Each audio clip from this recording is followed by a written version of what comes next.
എന്റെ ദൈവമേ, എന്താ ഇത്? ഇതിൽ ഇത്ര എരിവ്! ആ ബുൾബുൾ, നീ എന്തിനാ ഇതിൽ ഇത്ര എരിവിട്ടത്? അയ്യോ! ചമ്പാവനത്തിൽ എല്ലാ പറവകളും ഒരുപാട് സന്തോഷത്തോടെ ചിരിച്ചുകൊണ്ട് ജീവിച്ചു. എല്ലാ ഭാഗത്തും സന്തോഷം മാത്രം. ആ പറവകളിൽ ജുമിരി എന്നൊരു പ്രാവുണ്ടായിരുന്നു. അതിന് കണ്ണു കാണില്ല. ഈ മരത്തിൽ ഒരുപാട് പറവകൾ ജീവിക്കുന്നുണ്ട്. എല്ലാവരും വളരെ സന്തോഷത്തോടെ ജീവിക്കുന്നു എന്ന് അവരുടെ ചിരിയുടെ ശബ്ദത്തിൽ മനസ്സിലാകുന്നു. പക്ഷേ ആ മരത്തിൽ എത്ര പറവകൾ ജീവിച്ചിരുന്നാലും കണ്ണു കാണാത്ത ആ പ്രാവിനെ എല്ലാവരും കളിയാക്കിക്കൊണ്ടിരുന്നു. വിഷമിപ്പിക്കുന്ന വാക്കുകളിൽ സംസാരിച്ചു കൊണ്ടിരിക്കും. പാവം, അതുകൊണ്ട് ആ പ്രാവ് ഒരുപാട് വിഷമിക്കുമായിരുന്നു. ആഹാ, ഇവിടെ നോക്കൂ, കാലാവസ്ഥ എത്ര മനോഹരമാണെന്ന്. ഇപ്പൊ പറക്കണമെന്ന് തോന്നുന്നു. അതൊക്കെ നമുക്ക് ശരി. പക്ഷെ നോക്കി, പ്രാവ് അതിന് കണ്ണു കാണില്ലല്ലോ. അതുകൊണ്ട് കാലാവസ്ഥ എങ്ങനെയാണെങ്കിലും അതിനെ എന്തറിയാൻ പോകുന്നു? എനിക്ക് കാണാൻ അറിയില്ല. പക്ഷെ നിങ്ങൾ എല്ലാവരും കാലാവസ്ഥ കണ്ട് സന്തോഷിക്കുന്നു. അതിൽ ആ കാലാവസ്ഥ എങ്ങനെയുണ്ടെന്ന് മനസ്സിലാക്കാം. ചുമരി, ശരിക്കും നീ പാവമാണ്. എപ്പോഴും ഈ കൂടിനുള്ളിൽ തന്നെ ഇരിക്കുന്നു. നിനക്കൊരു സന്തോഷവും അനുഭവിക്കാൻ കഴിയില്ല. ഒരു സന്തോഷവും കാണാനും പറ്റില്ല. അതുകൊണ്ട് എന്താ, എന്റെ ജീവിതകാലം ഈ ഇരുട്ട് മാത്രമായിരിക്കും എന്തോ. ചുമരിപ്രാവിന് ആ മരം വിട്ടെവിടേക്കും പോകാൻ കഴിയില്ല. അതുകൊണ്ട് ആൽമരത്തിൽ ജീവിച്ചിരിക്കുന്ന മറ്റുള്ള പക്ഷികൾ അതിന് കഴിക്കാൻ എന്തെങ്കിലും കൊണ്ടുവന്ന് കൊടുക്കും. ഒരു ദിവസം എന്ത് സംഭവിച്ചെന്നോ? ഇതാ അമ്മായി, എന്റെ അമ്മായി നിങ്ങൾക്ക് വേണ്ടി പക്കോട കൊടുത്തിട്ടുണ്ട്.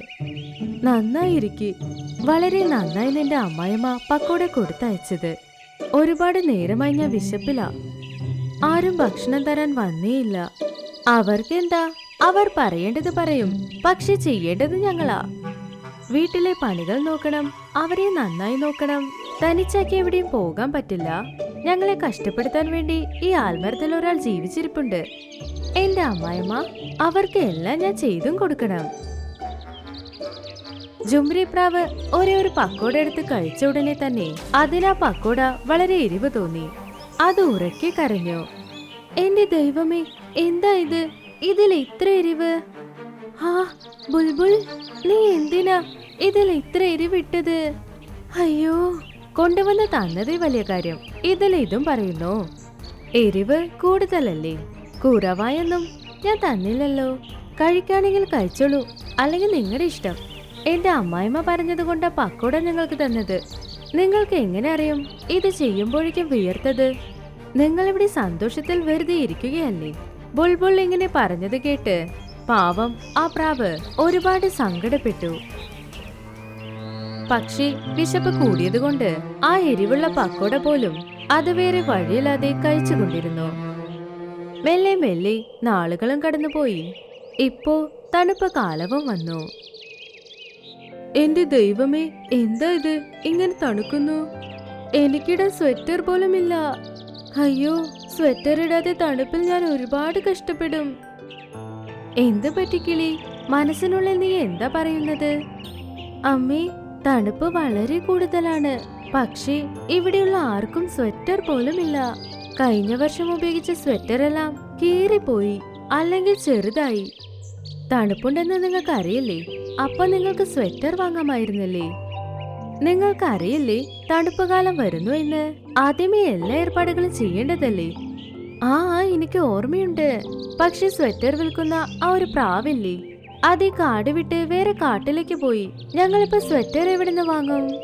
കാറ്റ് ഒരുപാട് തണുത്ത് വീശുന്നു. എല്ലാവരും അവരവരുടെ കൂട്ടിലുള്ളതാ നല്ലത്. പക്ഷിക്കൂടിനുള്ളിൽ തണുപ്പിൽ രക്ഷപ്പെട്ടാ നല്ലത്. അയ്യോ കിളി, എന്തിനാ വിഷമിക്കുന്നേ? എന്റെ കയ്യിൽ കുറച്ച് വുള്ളനുണ്ട്. ഞാൻ നിനക്ക് വേണ്ടി ഒരു മഫ്ലർ തുന്നിത്തരാം. ഞാൻ അപ്പോ മഫ്ലർ നന്നായി തുന്നുമെന്ന് അമ്മ പറയും. ഞാൻ നിനക്ക് തീർച്ചയായും തുന്നിത്തരാം. പക്ഷേ നിങ്ങൾക്ക് കണ്ണു കാണില്ല. നീ മിണ്ടാതെ നോക്കിക്കൊണ്ടിരിക്കെ. ഞാൻ കണ്ണു കാണാതെ എങ്ങനെ മഫ്ലർ തുന്നുന്നു എന്ന്.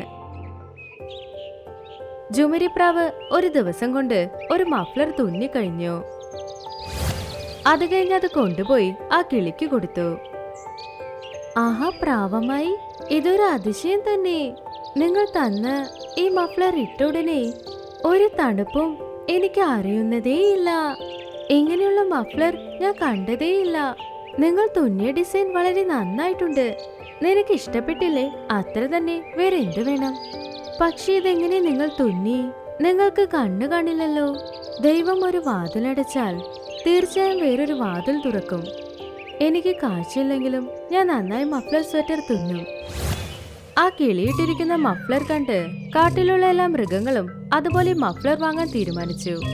പക്ഷെ ആ കിളി എല്ലാവരോടും പറഞ്ഞു, നമ്മുടെ ചുമരിപ്രാവാണ് തുന്നിയത് എന്ന്. പക്ഷെ അത് ആരും വിശ്വസിച്ചില്ല. എന്താ പറയുന്നേ നീ? ചുമരിപ്രാവ് സ്വെറ്റർ തുന്നിയോ? ഹാ, ഇത് വിശ്വസിക്കുന്ന പോലില്ല.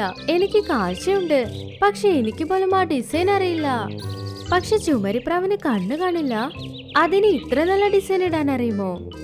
നിങ്ങൾ വിശ്വസിക്കുന്നുവല്ലയോ? എനിക്കത് പ്രശ്നമല്ല. ഞാൻ ഇന്നാണ് ശരിക്കും ഒരു കാര്യം അറിഞ്ഞത്. അവർ ശരിക്കും നന്നായി സ്വെറ്റർ തുന്നുന്നു. നമ്മളിപ്പോ തണുപ്പിൽ കഷ്ടപ്പെടുന്നില്ലേ? എന്തെന്നാൽ നമുക്ക് സ്വെറ്റർ മഫ്ലർ ഒന്നുമില്ലായിരുന്നു. എനിക്ക് വിശ്വസിക്കാൻ വയ്യ. ഞാൻ നാളെ ആ ചുമരി പ്രാവിന്റെ അടുത്ത് ചെന്ന് ഇതെന്താണെന്ന് കണ്ടുപിടിക്കും. ടുൻടുൻ പറവ ചുമരിപ്രാവിനെ കാണാൻ ചെന്നു. അപ്പൊ അതവിടെ കണ്ടു. ശരിക്കും ചുമരിപ്രാവ് ഒരു സ്വെറ്റർ തുന്നുന്നത്. അത് ശരിക്കും നല്ല ഡിസൈൻ ഇട്ടുകൊണ്ടിരുന്നു. ആ സ്വെറ്റർ ഇട്ടാൽ അത് തീർച്ചയായും തണുപ്പ് സഹിക്കും. ചുമരിപ്രാവേ, എന്നോട് ക്ഷമിക്ക്. ഇതുവരെ ഞങ്ങൾ നിന്നെ കളിയാക്കി. പക്ഷെ നിനക്ക് ഇങ്ങനെ ഒരു കഴിവുള്ളത് ഞങ്ങൾക്കറിയില്ല. ഞങ്ങൾക്ക് വേണ്ടിയും ഒരു സ്വെറ്റർ തുന്നിത്തരുമോ? ആഹാ, തീർച്ചയായും. എനിക്ക് ജോലി ചെയ്യുന്നത് ഒരുപാട് ഇഷ്ടപ്പെട്ടു. ചുമരിപ്രാവിന്റെ കഴിവിനെ കുറിച്ച് ഇപ്പൊ കാട്ടിൽ എല്ലാവരും മനസ്സിലാക്കി. എല്ലാവരും അതിനോട് സ്വെറ്റർ ഉണ്ടാക്കി തരാൻ പറഞ്ഞു. ചുമരിപ്രാവ് ഇപ്പൊ ഒരു സ്വെറ്റർ കട ഓപ്പൺ ചെയ്തു. അവിടെ വരുന്നവരെല്ലാവരും ചുമരിയോട് സ്വെറ്റർ വാങ്ങിക്കൊണ്ടുപോയി. അതിന്റെ സ്വെറ്റർ വേഗം വിറ്റ് തീർന്നുകൊണ്ടിരുന്നു. അതുകൊണ്ട് ആരോട് സഹായം ചോദിക്കേണ്ട അവസ്ഥ അവൾക്കില്ല. അങ്ങനെ അത് അതിന്റെ ജീവിതം സന്തോഷമായി ജീവിച്ചു. എന്നോട് ക്ഷമിക്കൂ. അന്ന് ഞാൻ അറിയാതെ നിങ്ങൾ എന്തൊക്കെയോ പറഞ്ഞു. പക്ഷേ നിങ്ങൾക്കുള്ള കഴിവ് ഒരുപാടുണ്ടല്ലേ. ദയവ് ചെയ്ത് എനിക്കും അത് പഠിപ്പിക്കുമോ? ഹാ, തീർച്ചയായും. ഞാൻ നിന്നെയും പഠിപ്പിക്കാം. അപ്പോ നിനക്ക് വീട്ടിലുള്ള എല്ലാവർക്കും സ്വെറ്റർ തുന്നിക്കൊടുക്കാം. ചുമരിപ്രാവ് ചില പറവകൾക്ക് സ്വെറ്റർ തുന്നുന്നത് പഠിപ്പിച്ചു കൊടുത്തു. അത് മാത്രമല്ലാതെ സ്വെറ്റർ അത് തന്നെ തുന്നി വിറ്റു. അതുകൊണ്ട് ഒരുപാട് പേർ അത് കണ്ട് സന്തോഷിച്ചു.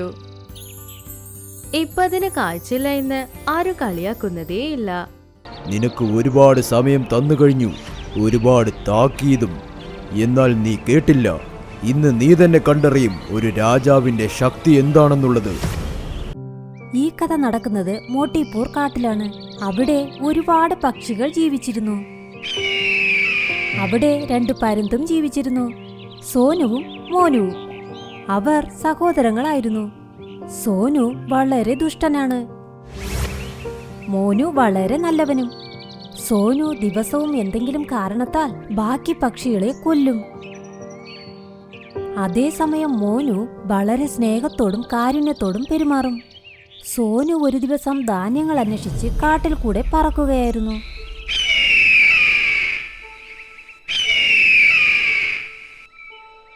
പക്ഷിയേ, എനിക്കെന്റെ ഭക്ഷണം താ, അല്ലെങ്കിൽ ഞാൻ നിന്നെ തിന്നും. ഇതെന്താ ക്രമമാണ്? ഇത് ഞാൻ കൊണ്ടുവന്ന ഭക്ഷണമാ. നിനക്കുള്ളത് നീ കണ്ടെത്ത്. ഞാനും നിനക്കത് തരണം. സോനുവിന് അത് പറയുന്നത് കേട്ടതും ദേഷ്യം വന്നു. അവൻ ആ പക്ഷിയെ കൊന്നും കളഞ്ഞു.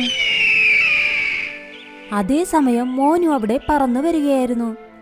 അവനപ്പോൾ കണ്ടു സോനു ഒരു പക്ഷിയെ കൊല്ലുന്നത്.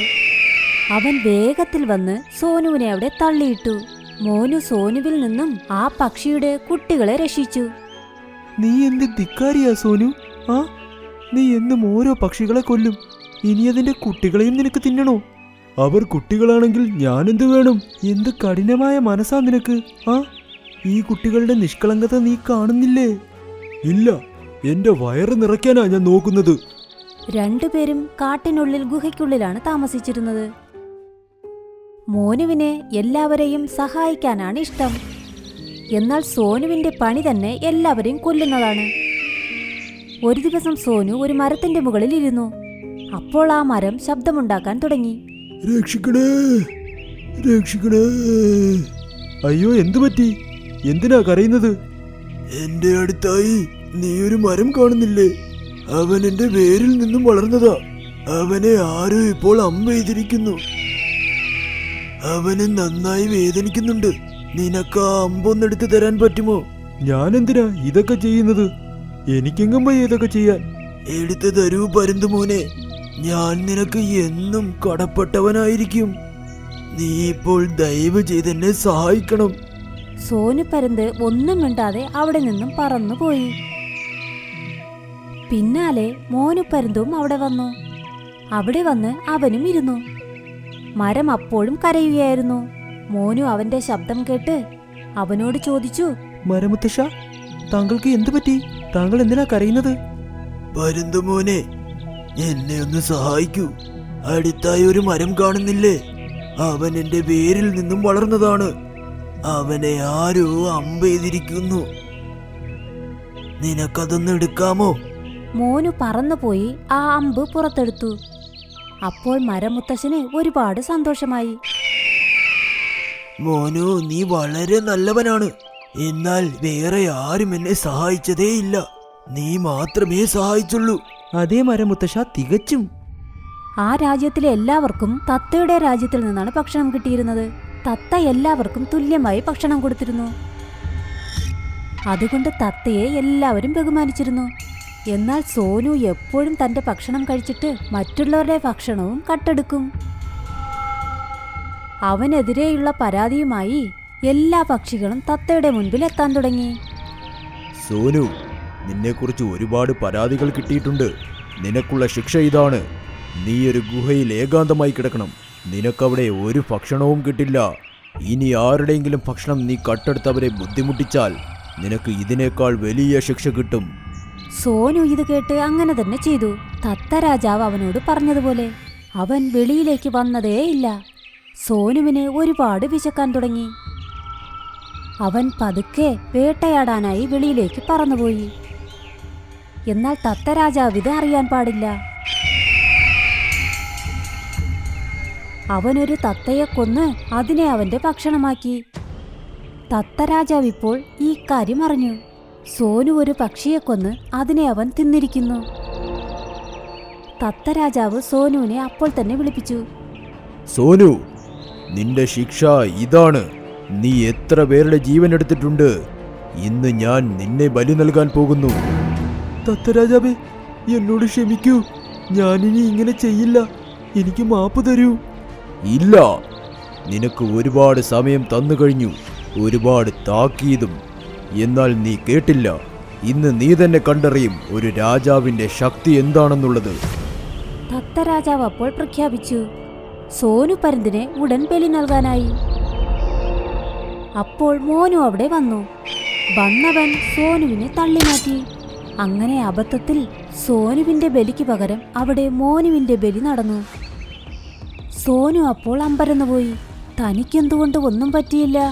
അവനെന്നാൽ നേരെ നോക്കിയതും അവന്റെ സഹോദരൻ മരിച്ചു കിടക്കുന്നു. ആ ബലിയിൽ മരിച്ചത് അവനായിരുന്നു. സോനു അപ്പോൾ ഒരുപാട് കരഞ്ഞു. സോനു പരുന്തേ, നോക്ക് നിന്റെ സഹോദരൻ എത്ര നല്ലവനാണെന്ന്. അവൻ അവന്റെ പ്രാണനേക്കാൾ നിന്നെ ഒരുപാട് സ്നേഹിച്ചിരുന്നു. നിന്നെ തെറ്റിൽ നിന്നും രക്ഷിക്കാൻ അവൻ അവന്റെ ജീവൻ ബലി നൽകി. സോനു ഏങ്ങി ഏങ്ങി കരഞ്ഞു. അവൻ ഒരു വാക്കും മിണ്ടിയില്ല. അവൻ തറയിലേക്ക് വീണു. തിരിച്ച് തന്റെ ഗുഹയ്ക്കുള്ളിൽ പോയി ജീവിക്കാനും തുടങ്ങി. സോനുവിനപ്പോൾ തന്റെ സഹോദരന്റെ ഓർമ്മകൾ വന്നു. അവരെങ്ങനെയാണ് ഒരുമിച്ച് പറന്നത്, എങ്ങനെയാണ് കളിച്ചതെന്നൊക്കെ. അതിനുശേഷം സോനു ഒരു പക്ഷികളുടെയും ജീവൻ എടുത്തതേയില്ല. പകരം അവരെ സഹായിച്ചു. അവൻ വളരെ നല്ലവനുമായി. മോനു പരുന്തിന്റെ ബലിക്ക് ശേഷം സോനു പരുന്തിന് മനസ്സിലായി നിരപരാധികൾ പെട്ടെന്ന് മരിക്കുന്നു. എന്തു ദുഃഖകരമാണിത്. അവൻ തന്റെ കുടുംബത്തിലെ അംഗമായിരുന്നു. ഒപ്പം തനിക്ക് പ്രിയപ്പെട്ടവനും. ഈ കഥയിൽ നിന്ന് നമ്മൾ പഠിച്ചത് അത് വളരെ മോശമായ കാര്യമല്ലേ? നമ്മുടെ മോശമായ പെരുമാറ്റം മറ്റുള്ളവരെ ബാധിക്കുന്നത്.